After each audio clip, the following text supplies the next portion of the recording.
mention mo nga si Ricky Rilosa. Nung rookie ako, laging naka-knee brace yun.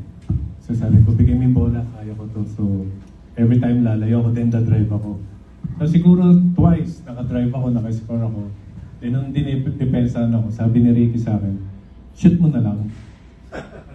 So sabi ko, hindi, drive ako ulit, naka-shoot. Nung pang-apat, ayun na, in-introduce na ako sa sahig. Yan ang sahig. Pag-drive ko, gumanon. Tapos binuhat naman ako, sabi sa akin, sabi sa'yo, shoot mo na lang. Sabi ko, shoot ko na. So,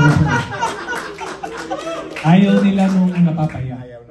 Nung mga time na yun. Kasi ngayon wala na yun eh. Wala na yung respeto na mga rookie ka, respeto. Wala na yun eh.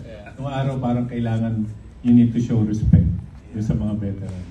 So parang pag wala ako rito, go ahead. Pero pag andito ako, shoot mo na lang, makaka-score ka naman.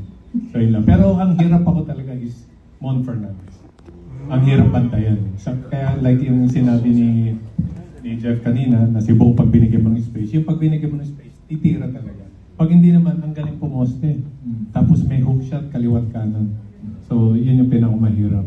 And then yung pag iba naman bumabantay sila Jerry, sila Marlo, sinasuggest ko kay coach na sa offense coach, sa taas ako para walang rebound. Pero technique yun, parang hindi na ako masaktan.